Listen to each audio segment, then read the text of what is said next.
J'étais à l'église. J'avais été oint, je prêchais. Les miracles se produisaient. Mais je luttais financièrement. J'empruntais de l'argent. Les miracles avaient lieu. Mais moi, je peinais. Depuis 1983, nous avions acheté le terrain. Je ne remboursais même pas la voiture. Il m'avait donné un manteau, mais je mendiais auprès de gens qui n'étaient même pas croyants pour qu'ils me prêtent de l'argent, juste pour acheter un billet aller simple pour les États-Unis. Alors, ils m'ont mis sur un programme pour prêcher avec T.L. Osborne. Ils ont parlé à un pasteur qu'ils connaissaient pour que je vienne prêcher. Cet homme a dit « Ok, il peut prêcher le matin ». J'étais encore très jeune, très jeune. Je suis donc allé là-bas pour prêcher le matin. La parole de connaissance était puissante. Il y avait des miracles. On a terminé et on est allé déjeuner. Tout le monde se précipitait pour revenir écouter Benson Idahosa. C'était la première fois que je le rencontrais. Homme de Dieu tellement puissant. L'après-midi, après le déjeuner, le pasteur m'a donné une enveloppe. Elle contenait un chèque de $1000. Personne ne m'avait jamais donné $1000. Je me suis agenouillé pour louer Dieu. C'était un chèque. J'ai dit « Merci Seigneur ». Je ne savais pas ce qui allait suivre. Mon père spirituel, le docteur T.L. Osborne, m'avait donné un bureau pour mon ministère. Leur secrétaire était ma secrétaire. J'allais la porter là-bas. Ils l'ont mis en dépôt. J'ai reçu de l'argent. J'allais utiliser $400 pour rembourser le billet d'avion qui m'avait amené et je devais payer le billet retour. Il me restait peut-être $200 ou quelque chose comme ça. Je peinais encore à acheter une sonorisation pour l'église.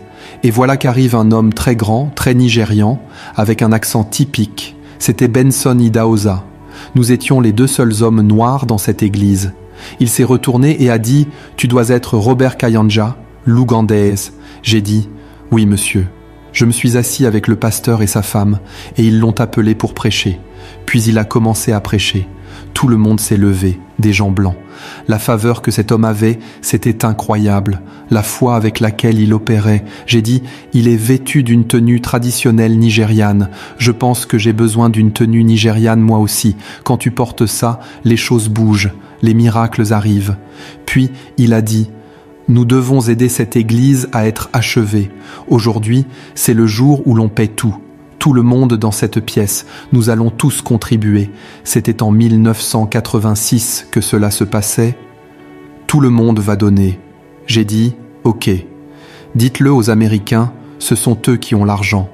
Après, je leur demanderai aussi de m'en donner. L'homme a dit, et on commence avec l'Ouganda. Il voulait dire mon nom, mais il ne s'en souvenait plus. On commence avec Ouganda. Tu es le premier. Je me suis dit, moi ? Mais non, je n'ai pas d'argent, moi. Et l'homme a continué et a insisté, viens, apporte $1000.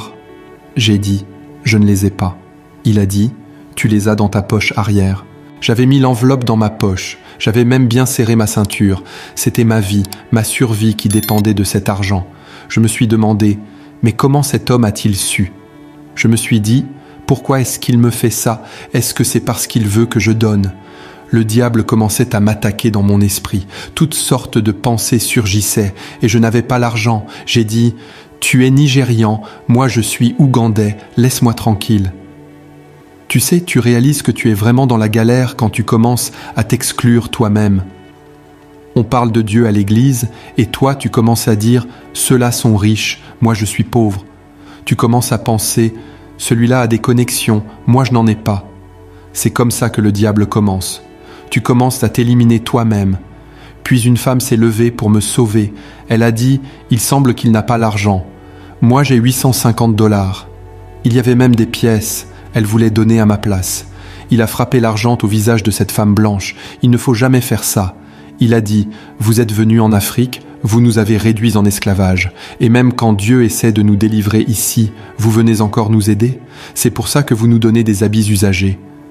La femme a commencé à trembler. Je me suis dit, cet homme est allé trop loin. Nous ne sommes que deux noirs ici. Les blancs vont mourir de peur. Ils vont dire, ces deux noirs ont tué la femme blanche. Je voulais fuir. J'ai arrêté de parler en anglais. J'ai commencé à me disputer en swahili. Laisse-moi te dire une chose, quand tu es vraiment dans l'esprit et que le diable te pousse dans tes retranchements, tu arrêtes de parler en langue étrangère. Tu reviens dans ta langue maternelle. Il a dit, apporte les $1000. Il me tenait, et je parlais tout bas en langue traditionnelle. Une autre femme blanche a levé le doigt et voulait aller se cacher aux toilettes. Il a demandé fermer la porte. C'est là que je me suis dit, bon, je vais sortir les 1000 $, sinon des gens vont mourir ici. J'ai sorti l'argent, j'ai signé le chèque et je le lui ai donné. Mais dans mon cœur, j'avais prévu qu'après le culte, on allait dîner ensemble. Et là, j'allais lui dire, rends-moi mon argent, tu m'as mis dans des problèmes, j'ai failli tuer des blancs. C'est mon argent qui doit me ramener à la maison. Je veux mes 1000 $. Mais quand j'ai libéré l'argent, c'est comme si quelque chose avait été relâché dans la salle. Tous les blancs ont commencé à sortir leurs chéquiers. À cette époque, on avait des chéquiers. Ils déposaient tous de l'argent. Je n'avais jamais vu autant d'argent. Toute l'estrade était verte, pleine de billets. Il a sauté, il est venu vers moi. J'étais debout, en train de crier et d'applaudir. L'homme a imposé les mains sur moi. Tu sais, quand quelqu'un te transfère 50 tonnes de feu, je n'avais jamais ressenti un tel poids. Je me suis retrouvé au sol. Il m'a dit « Tu ne seras plus jamais pauvre tous les jours de ta vie ». Nous avions terminé le service et sommes allés à l'arrière. L'archevêque est allé saluer ceux qui étaient dans le débordement. Les Nigérians ont commencé à affluer. Après le dîner, ils entraient à genoux, disant à Benson Idahosa « Papa, papa, papa, vous êtes venu ici il y a des années. Vous aviez prêché. Je n'avais pas d'argent, mais j'ai donné tout ce que j'avais, puis j'ai obtenu une bourse. Je travaille maintenant pour la NASA. » Un autre jeune homme est venu et a dit « Je ne savais même pas ce qu'était une semence, mais j'ai semé. Regardez où j'en suis aujourd'hui. » Un jeune homme a sorti 10 000 $ et les lui a donnés. Un autre a donné 5 000. La file allait de l'hôtel jusqu'à la porte. Des Nigérians, des Ghanéens. Ils continuaient à venir. Il a ouvert sa mallette. Elle était remplie d'argent. Il en avait une autre. Elle aussi était pleine. Je l'ai regardée. Il était environ 4 heures du matin. Nous avions terminé le service à 23 heures. Les gens lui donnaient encore de l'argent. Il priait encore pour eux. Puis il a mis la main dans la mallette et a sorti une liasse de 100 000 $. Il a dit « Ouganda, Ouganda, Ouganda, regardez ça !»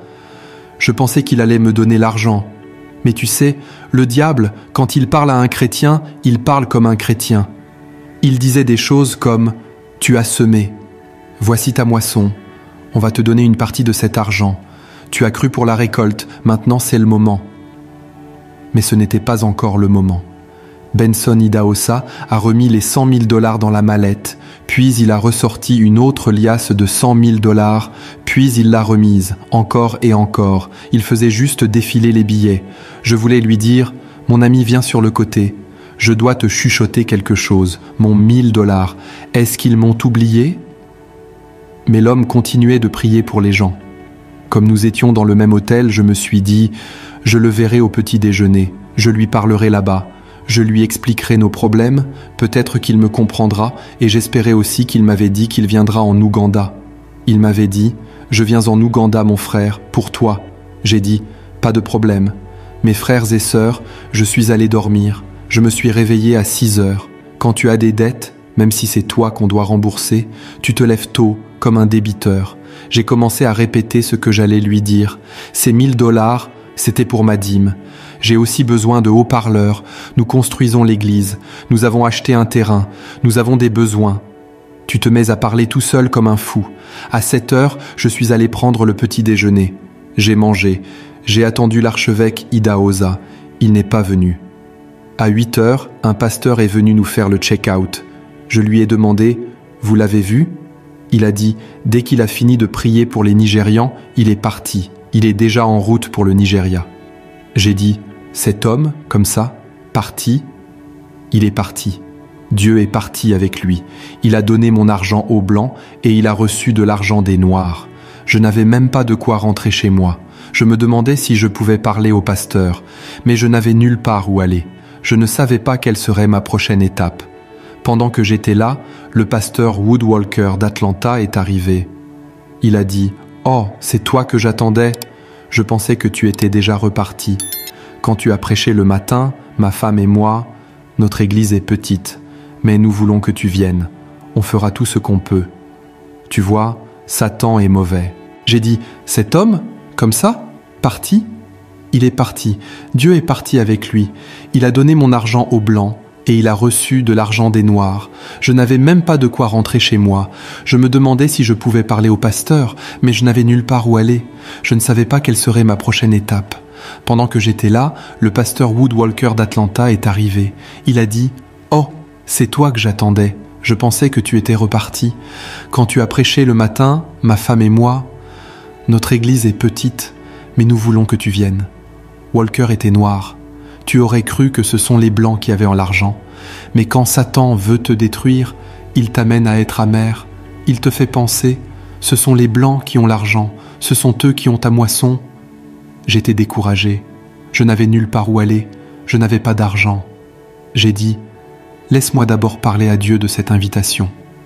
Mais au fond, tu sais que tu ne vas nulle part. Je suis entré dans la prière.